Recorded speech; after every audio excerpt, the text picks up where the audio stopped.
Hey everyone, आज हम लोग पढ़ेंगे ह्यूमन फिजियोलॉजी का first chapter digestion and absorption. हम लोग जानते हैं कि फूड जो है हमारा बेसिक रिक्वायरमेंट्स है सभी लिविंग ऑर्गेनिजम्स का, और जो मेजर कंपोनेंट होता है हमारे फूड का कार्बोहाइड्रेट्स, प्रोटीन्स और फैट्स। विटामिन्स और मिनरल्स भी रिक्वायर्ड है स्मॉल क्वांटिटीज़ में। फूड हमें एनर्जी प्रोवाइड करता है और कुछ organic materials for growth and repair of tissues. जो वाटर हम लेते हैं वो भी मेटाबॉलिक प्रोसेस में इम्पॉर्टेंट रोल प्ले करता है और हमें डिहाइड्रेशन से बचाता है। ठीक है। माइक्रोमोलिक्यूल जो हम फूड लेते हैं वो बायो माइक्रोमोलिक्यूल्स है। कार्बोहाइड्रेट, प्रोटीन, फैट वो अपने ओरिजिनल फॉर्म में हमारे बॉडी में यूटिलाइज नहीं हो सकता, उसको छोटे छोटे टुकड़ों में तोड़ना होगा, सिंपल सब्सटेंसेस में उसको कन्वर्ट करना होगा डाइजेस्टिव सिस्टम में। ये जो प्रोसेस होता है कॉम्प्लेक्स फूड सब्सटेंस को सिंपल एब्जॉर्बेबल फॉर्म में कन्वर्ट करने का जो प्रोसेस होता है उसको डाइजेशन बोलते हैं, and is carried out by our digestive system by two methods, mechanical and biochemical.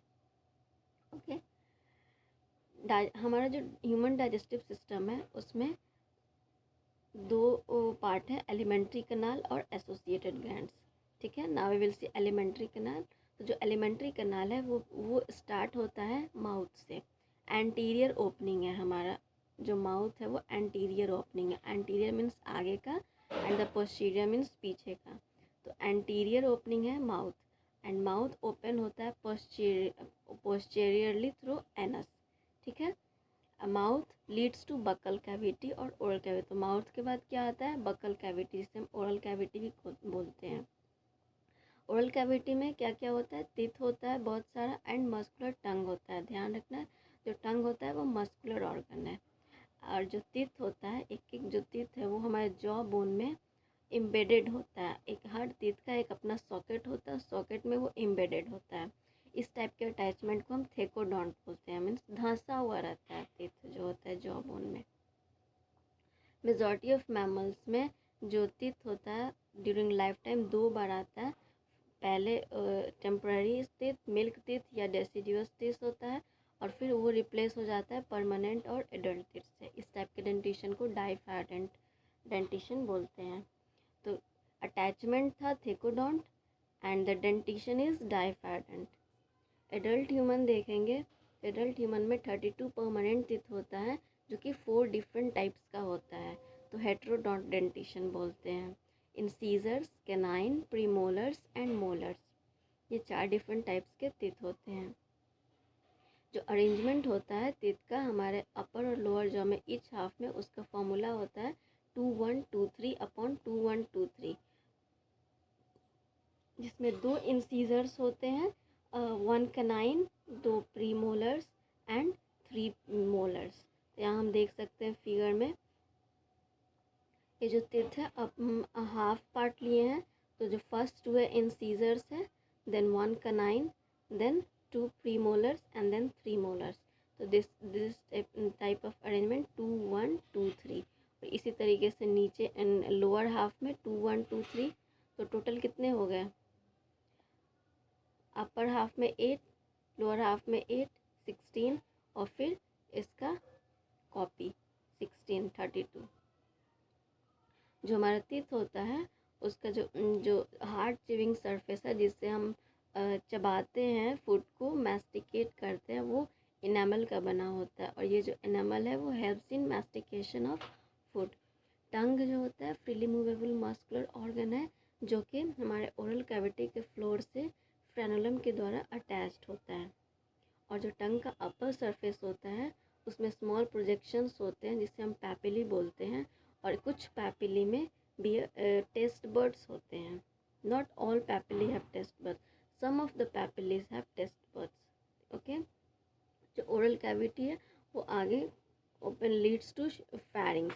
फैरिंग्स क्या है, ये कॉमन पैसेज है फॉर फूड एंड एयर। तो फैरिंग्स में फूड पाइप और विंड पाइप दोनों ओपन होता है। Food pipe is oesophagus and the wind pipe is trachea, both open into the pharynx. उसके बाद जो ओपनिंग है विंड पाइप का उसको हम ग्लॉटिस बोलते हैं। ठीक है। तो ग्लॉटिस को कवर करता है एपिग्लॉटिस, एक तरह का कार्टिलेजनस फ्लैप लाइक का स्ट्रक्चर होता है एपिग्लॉटिस, जो कि ग्लॉटिस को कवर करता है। तो जो हम फूड खाते हैं वो फेरिंग्स में गया, तो फेरिंग्स में विंड पाइप है और फूड पाइप भी है। तो ओएसोफेगस में फूड जाए और विंड पाइप में नहीं जाए, इस तो जब हम स्वेलो करते हैं तो जो एपिग्लॉटिस है वो ग्लॉटिस को ढक देता है, कवर कर देता है। तो इससे क्या होता है कि जो हमारा फूड है वो विंड पाइप में नहीं जाता है और वो ओएसोफेगस में चला जाता है। और ओएसोफेगस एक थिन लॉन्ग ट्यूब है which extend posteriorly passing through the neck. तो पीछे की ओर से नेक की तरफ से ओएसोफेगस नीचे जाता है, नेक, थोरैक्स एंड डायफ्राम, और उसके बाद से वो जे शेप्ड बैग लाइक स्ट्रक्चर में ओपन होता है जिसको हम स्टमक बोलते हैं। ठीक है, तो ओएसोफेगस ओपन्स इनटू स्टमक, और ये जो हम फूड लेते हैं जो नीचे स्टमक में जाता है, तो फिर वो फूड वापस ओएसोफेगस में नहीं आए, वहाँ पे एक स्फिंक्टर लगा होता है, मस्कुलर स्फिंक्टर, जो कि रेगुलेट करता है opening of ओएसोफेगस into the stomach, और इस स्फिंक्टर को बोलते हैं गैस्ट्रो ओएसोफेजियल स्फिंक्टर। स्टमक कहाँ लोकेटेड है? In the upper left portion of abdominal cavity. यहाँ हम देख सकते हैं upper left portion of abdominal cavity में स्टमक लोकेटेड है। ठीक है, और एंड द स्टमक जो होता है उसके 4 मेजर पार्ट्स हैं। ठीक है, कार्डियक, फंडिक, यहाँ हम देखें कार्डियक, ये ओएसोफेगस ओपन हुआ है स्टमक में, स्टमक बैग लाइक स्ट्रक्चर है, इसका 4 पार्ट है, फंडस, कार्डियक, बॉडी और पाइलोरिक। फिर स्टमक ओपन होगा इंटेस्टाइन में, और इंटेस्टाइन का फर्स्ट पार्ट होता है डिओडेनम। अब देखेंगे हम लोग स्टमक लोकेट होता है अपर लेफ्ट में कार्डियक पोर्शन इनटू विच ओएसोफेगस ओपन्स। तो ओएसोफेगस कहाँ ओपन होता है? ओएसोफेगस opens into the cardiac portion of the stomach. ठीक है, उसके बाद से फंडिक रीजन, देन जो मेन सेंट्रल रीजन है वो बॉडी है, and the pyloric portion which opens into the first part of small intestine. जो स्मॉल इंटेस्टाइन है उसमें 3 रीजन्स होते हैं, C shaped duodenum, long coiled middle portion जो जिसको हम जेजुनम बोलते हैं, and highly coiled ileum. Opening of stomach into the duodenum is guarded by pyloric sphincter. ऊपर ओएसोफेगस से जो आ रहा था स्टमक में, जो वहाँ पे जो स्फिंक्टर था तो वो गैस्ट्रो ओएसोफेजियल, और स्टमक का ओपनिंग डिओडेनम में is guarded by pyloric sphincter. Okay, ileum opens into large intestine. ठीक है, इलियम ओपन्स इनटू लार्ज, और लार्ज इंटेस्टाइन का 3 पार्ट है, caecum, colon and rectum. Caecum क्या है? ब्लाइंड सैक है which host some symbiotic micro organisms. ठीक है, सीकम ब्लाइंड सैक होता है जो कि सिम्बायोटिक माइक्रोस को होस्ट करता है, और वहीं से जो होता है small narrow finger like tubular projection vermiform appendix which है वेस्टिजियल ऑरिजिन फ्रॉम सीकम। तो हम देख सकते हैं ब्लाइंड सैक है सीकम, और यहाँ से वर्मीफॉर अपेंडिक्स अराइज हुआ है, blind sac. Okay, narrow finger like tubular projection, vermiform appendix जो कि वेस्टिजियल ऑर्गन है, अभी इसका कोई काम नहीं है। Caecum opens into colon. Colon का 4 पार्ट होता है, असेंडिंग, ट्रांसवर्स, डिसेंडिंग और सिग्मॉइड। देख सकते हैं हम ascending colon, transverse colon, and इधर आएंगे descending colon and then sigmoid colon. Okay, now the descending part opens into rectum which opens out through anus. Now we will see the wall of alimentary canal। तो इसमें 4 layers होते हैं, from outside to inside, serosa, muscularis, submucosa और mucosa. Serosa outermost layer होता है और ये thin मेसोथीलियम का बना होता है। मेसोथीलियम क्या है? ये विसरल ऑर्गन्स का एपिथीलियम को मेसोथीलियम बोलते हैं। तो ये सेरोसा मेसोथीलियम का बना होता है with some connective tissue. Muscularis formed होता है स्मूथ मसल्स का, यूजुअली अरेंज होता है 2 लेयर्स में, inner circular and outer longitudinal layer. Oblique muscle layer भी प्रेजेंट होता है कुछ रीजन्स में। जो सब म्यूकोसल लेयर होता है वो लूज कनेक्टिव टिश्यू का बना होता है which contains nerves, blood and lymph vessels.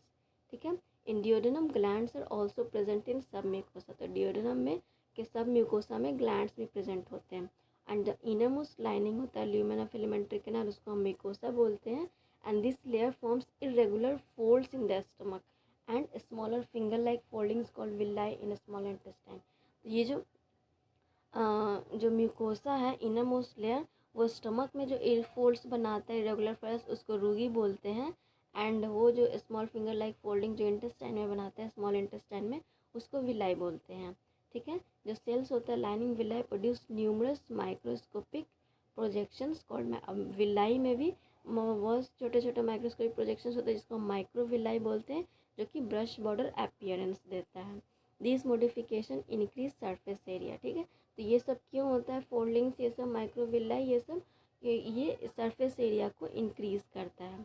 Villi में क्या होता है, नेटवर्क ऑफ कैपिलरीज होता है और लार्ज लिम्फ वेसल्स होते हैं जिसको हम लैक्टियल बोलते हैं। म्यूकोसल एपिथेलियम के पास जो होता है गॉबलेट सेल्स होते हैं जो कि म्यूकस सिक्रेट करते हैं, that helps in lubrication. Okay, mucosa also form glands in stomach. तो म्यूकोसा स्टमक में ग्लैंड्स फॉर्म करता है जिसको हम गैस्ट्रिक ग्लैंड्स बोलते हैं, आगे हम लोग देखेंगे। एंड बेसिस ऑफ विलाई में क्रिप्स बनाता है जिसको हम क्रिप्स ऑफ लीवर कोन बोलते हैं, ठीक है। All the 4 layers show modification in different parts of alimentary canal. तो जो भी चारों लेयर है वो एलिमेंट्री कैनाल के डिफरेंट डिफरेंट पार्ट्स में डिफरेंट डिफरेंट मॉडिफिकेशन शो करता है। तो हम देख सकते हैं small intestine mucosa showing villi, तो ये विलाई है। और यहाँ हम देखेंगे ये जो लेयर्स होते हैं, outside serosa, then muscularis layer, inner circular, outer longitudinal, and then come submucosa, the inner layer mucosa, और बीच में ल्यूमेन है। तो ये हमारा एलिमेंट्री कैनाल कंप्लीट हुआ, and the next video we will see digestive glands. Okay, thank you.